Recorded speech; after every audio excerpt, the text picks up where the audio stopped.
لله والصلاة والسلام على رسول الله وعلى آله وأصحابه وسلم تسليما كثيرا ما بعد.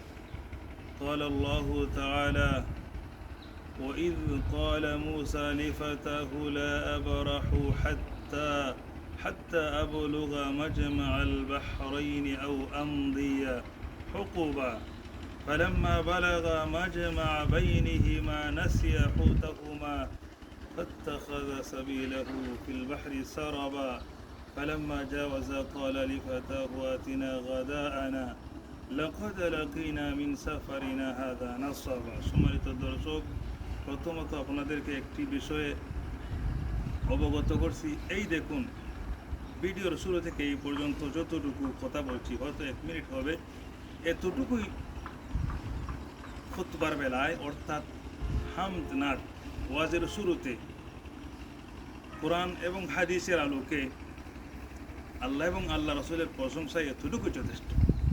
কিন্তু সেখানে কিন্তু দেখা যায় কাউকে 5 মিনিট থেকে শুরু করে 10 মিনিট 15 মিনিট পর্যন্ত শুধু শের বলে, একটু এরপরে গজল বলে, এরপরে একটু প্রশংসা বলে, মানে এভাবে সময় নষ্ট করেন।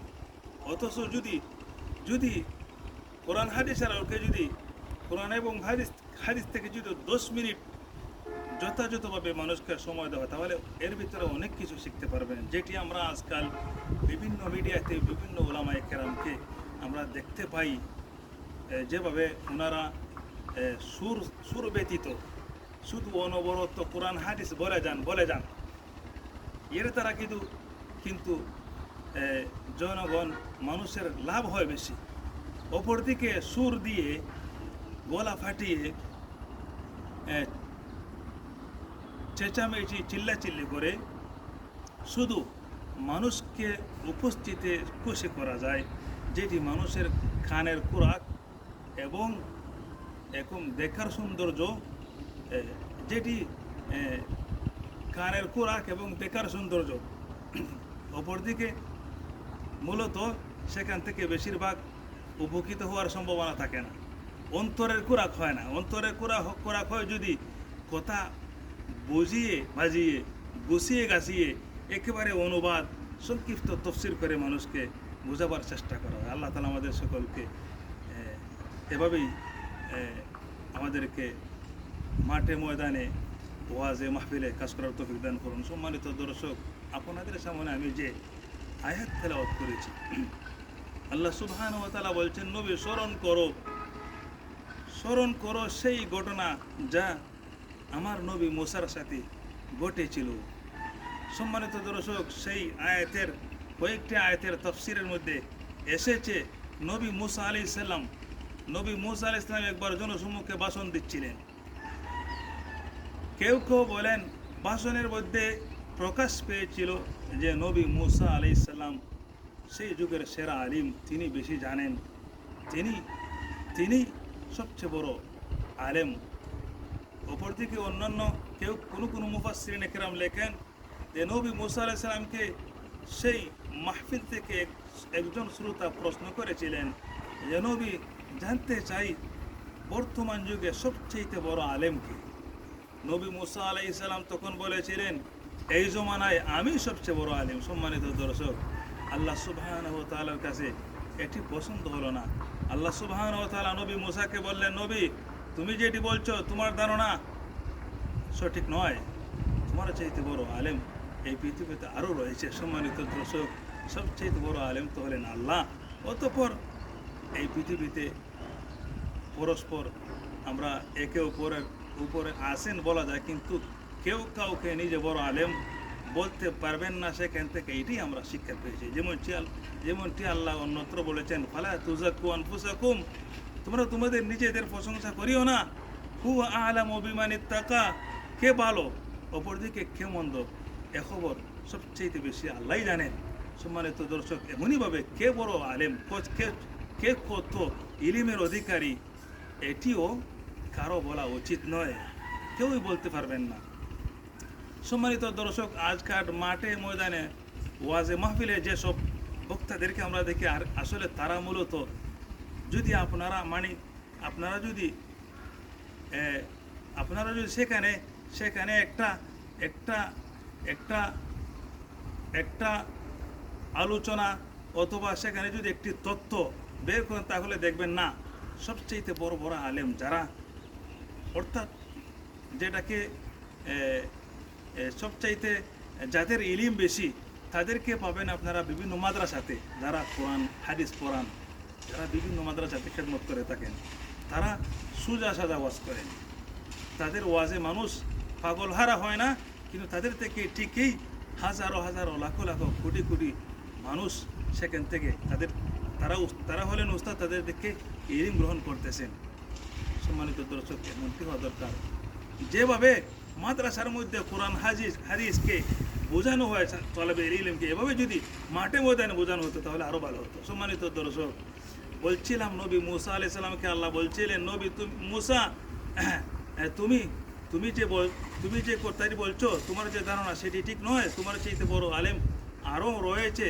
সম্মানিত দর্শক, নবী মুসা আলাইহিস সালাম আল্লাহকে বলেছিলেন, রব্বুল আলামিন, আমার জান, আমি আপনার কাছে আমার আরজ যে আপনি ওই সেই আলিমের সন্ধান আমাকে দিন, যা থেকে আমি ইলম গ্রহণ করব, আমি যা থেকে শিক্ষা নিব। সম্মানিত দর্শক, আল্লাহ বলেছিলেন, নবী মুসা, তোমার সাথে একজন খাদিম নাও এবং সাথে একটি মাছ নিয়ে নাও এবং সমুদ্রের তীর ধরে চলতে থাকো, যেখানে যে দুই সমুদ্রের সঙ্গমস্থল পাবে, সেখানে তুমি সেই ব্যক্তির, সেই আলেমের দেখা পাবে।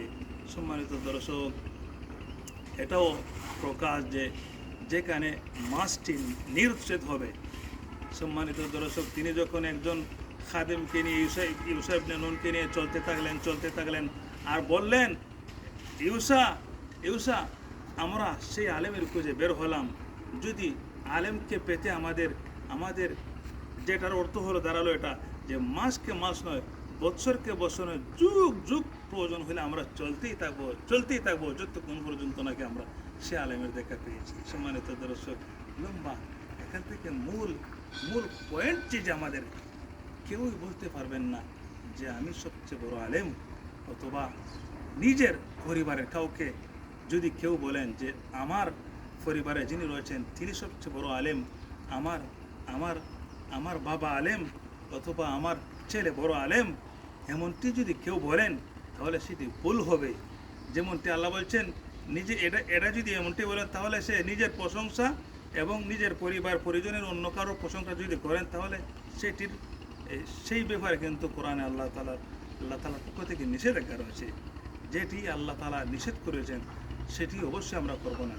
মান কানা ইউরিদুল ইজ্জাতা ফালিল্লাহিল ইজ্জাতু জামিআ, আল্লাহ বলছেন, আমরা যেহেতু বড় আলেম বলে, বড় মুহাদ্দিস বলে, এরপরে সবচেয়ে উন্নত হাফেজ সাহেব বলে, কারি সাহেব বলে, আমরা যেহেতু এটাই আমরা মনে করি, যেটা সাধারণত আমরা ধরে নেই, আমরা মনে করি যে অর্থাৎ আমাদের মান সম্মানকে, আমাদের উন্নত পজিশনকে উন্নত করতে চাই, মানুষের কাছে প্রকাশ করতে চাই, তাহলে আসলে আল্লাহ সুবহানাহু ওয়া তাআলা বলেন যে দুনিয়ার মানুষ যারা অধিক পরিমাণ মান মর্যাদার অধিকারী হতে চান, যাদের ইজ্জত সম্মান, যারা সম্মানী হতে চায়, মর্যাদার অধিকারী হতে চায় অধিক পরিমাণে, আল্লাহ তাআলা বলেন তাদের জেনে রাখা দরকার, সমর্থ মান মর্যাদা ইজ্জতের অধিকারী হলেন একমাত্র আল্লাহ। ইলাইহি ইয়াসআদুল কালিমুত তাইয়্যিবু ওয়াল আমালুস সালিহু ইয়ারফাউ, আল্লাহ তাআলার কাছে মানুষের উত্তম আমল, উত্তম কাজ, উত্তম আচরণ, উত্তম সৎকর্ম আল্লাহর কাছে পৌঁছে। সম্মানিত দর্শক, এই সৎকর্ম উত্তম আমলের মাধ্যমে আল্লাহ তাআলা মানুষকে কি করেন, সম্মানিত করেন। যেমনটি অন্যত্র আল্লাহ বলছেন, ইয়ারফাইল্লাহুল্লাযীনা আমানু মিনকুম ওয়াল্লাযীনা উতুল ইলমা দারাজাত, আল্লাহ তাআলা ওই সমস্ত লোকদের অবস্থান, তাদের পজিশনকে উন্নত করেন যারা প্রকৃতপক্ষে আল্লাহর সন্তুষ্টির জন্য যারা ইলম অর্জন করেন এবং অনুযায়ী আমল করেন।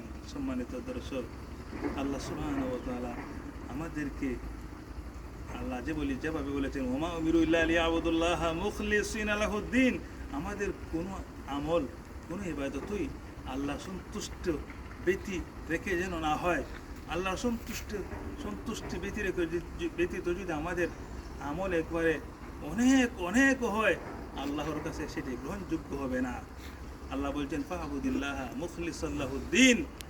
অন্যত্র রাসূল সাল্লাল্লাহু আলাইহি ওয়াসাল্লাম একটি হাদিস রয়েছে, তিনি বলেছেন আখলিস দীনিকা ইয়াকফিকা আল আমালুল কালিল। সেখান থেকে এটাকে যদি আমরা যদি ব্যাখ্যা করি, তাহলে এটাও ঠিক যে আমাদের ইলম যদি অল্প হয়, আমাদের আমল যদি অল্প হয়, তার মধ্যে যদি কি থাকে, খুশু থাকে, ইখলাস থাকে, এটা যদি মনোযোগী থাকে, আল্লাহর জন্য যদি থাকে, নিয়ত যদি সাফ থাকে, অর্থাৎ পবিত্র থাকে, যেমনটি আল্লাহ বলছেন, রাসূলুল্লাহ সাল্লাল্লাহু আলাইহি ওয়াসাল্লাম বলছেন ইন্নামাল আমালু বিন্নিয়াত। হ্যাঁ, নিয়ত যদি আমাদের একমাত্র আল্লাহর সন্তুষ্টির জন্য, তাহলে আমাদের অল্প আমল, অল্প কি ইলম নাজাতের ওসিলা হয়ে যাবে। ওয়া সাল্লাল্লাহু আলা নবিয়িনা মুহাম্মদ ওয়া আলা আলিহি ওয়া সাহবিহি আজমাইন।